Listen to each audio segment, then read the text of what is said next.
m'appelle Aimé Premier, bienvenue dans cette nouvelle histoire du dimanche. Aujourd'hui, je voudrais vous raconter une petite histoire qui est dans L'Alchimiste, le livre de Paulo Coelho. Je pense qu'il y en a quelques-uns d'entre vous qui l'ont lu. Je pense qu'on va partir de là pour justement faire une petite piste de réflexion et de philosophie.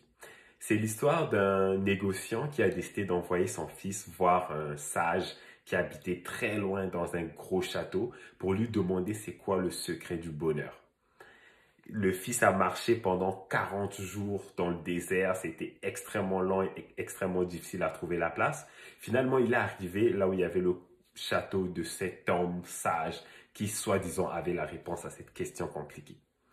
Et là, en rentrant dans le château, il s'est rendu compte que ça n'avait pas l'air de ce qu'il aurait pensé, en fait. Un homme sage, on se serait attendu que ça soit très tranquille, il médite, des choses comme ça. Mais non, c'était rempli de monde dans son château. Il y avait des gens qui vendaient des choses, il y avait de la bouffe, un banquet, il y avait des musiciens qui jouaient dans l'arrière-plan, il y avait tellement de choses, tellement de mouvements qu'il n'a même pas réussi à voir le sage en question rapidement.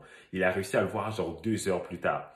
Et à ce moment-là, le sage lui dit, j'ai pas vraiment le temps de te parler, il y a comme, je parle à tout le monde ici, il y a comme trop de choses à faire, reviens me voir dans 2 heures, juste continue à faire le tour. Mais avant de partir, je voudrais te donner juste quelque chose. Il lui donne une cuillère sur laquelle il verse 2 gouttes d'huile. Il dit, vas-y, continue, balade-toi, visite ma place, mais ne fais pas tomber les gouttes d'huile. C'est très important, ne les fais pas tomber. Là, le jeune homme se balade dans tout le château sans faire tomber les gouttes d'huile. Et il revient genre 2 heures plus tard, après avoir monté toutes les marches, fait tous les étages, s'emmerder partout. Là, le sage lui dit, OK, est-ce que tu as vu le beau banquet qu'on a fait à l'entrée? As-tu vu les fleurs pour lesquelles mon jardinier a passé 10 ans à cultiver?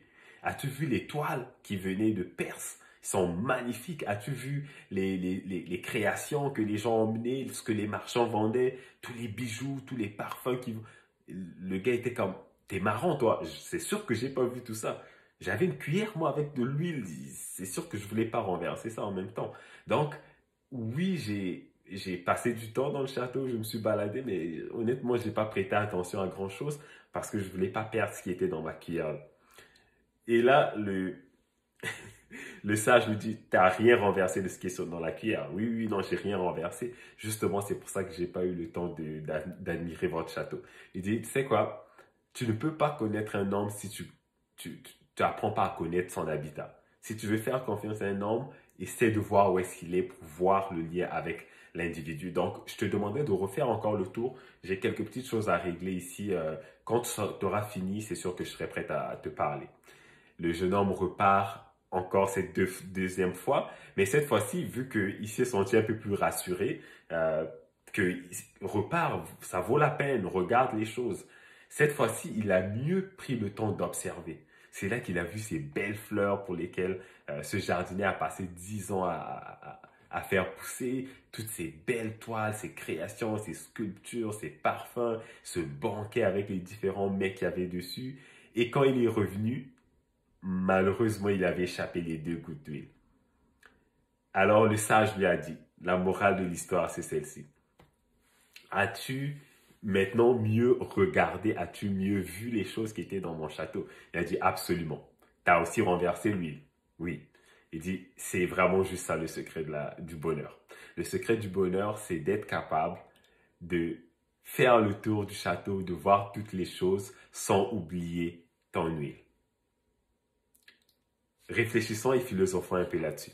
La première fois qu'il est allé, il n'était que concentré sur l'huile. Absolument, c'est important que je ne fasse pas tomber ce qui est dans ma cuillère. La deuxième fois, là, il était tellement pris par tout ce qui était beau, le visuel, les choses, qu'il a fini par oublier l'huile. Donc, si on ramène ça à nous, ce que moi je comprends de ça, c'est ceci. Vous pouvez être un berger, aller en voyage, marcher dans la nature, emmener vos brebis à des différentes places, mais vous pouvez profiter de tout le paysage, toute la beauté de la nature, mais il ne faut pas oublier vos brebis. Vous pouvez rentrer dans une relation, mais il ne faut pas vous oublier vous dans cette relation. Vous pouvez être renvoyé d'un emploi, mais ne renvoyez pas votre confiance en vous parce que vous avez perdu un emploi. Vous pouvez vivre des situations vraiment difficiles dans la vie. Mais à travers ces situations difficiles, ne devenez pas difficile pour vous-même. C'est ça l'idée en arrière, c'est que on peut profiter de la vie, on peut faire face aux choses dans la vie sans oublier ce qui est essentiel. Lui, c'est ça qui est arrivé, c'est que une fois qu'on a changé la donnée, il y a une des deux choses qu'il a oubliées. Puis c'est ça que justement qui fait que la vie n'est pas quelque chose d'aussi simple. C'est que des fois, on joue avec deux choses en même temps. On donne notre cœur, mais on garde aussi une partie de notre cœur. Parce que si quelqu'un nous brise le cœur, ben, on ne veut pas non plus penser que notre vie n'a plus aucune valeur. Parce qu'on a quand même gardé quelque chose pour nous aussi. Donc, c'est cette dualité-là qui est quand même assez complexe à gérer. Mais quand on y réfléchit comme il faut, il y a des choses qui font juste du sens. Donc, essayez de philosopher là-dessus, sur cette idée de être capable de profiter de la vie, de voir tout ce beau paysage sans oublier qu'est-ce qu'il y a dans votre cuillère. Et ce qui est dans votre cuillère, c'est à vous de le définir. Il n'y a personne qui va le définir pour vous. Pour certains, c'est leur famille. Pour certains, c'est du temps pour eux.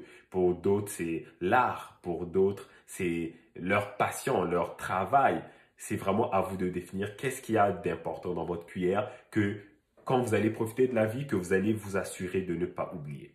Donc voilà en gros la petite histoire du dimanche d'aujourd'hui. Si ça vous intéresse d'en savoir un peu plus sur l'histoire et dans le contexte de comment ça a été raconté, je vous conseille fortement de lire le livre de Paulo Coelho, L'Alchimiste. C'est un très très bon livre. Et d'ici là, je vous souhaite un bon succès et continuez à philosopher là-dessus. On se dit à la prochaine. Ciao!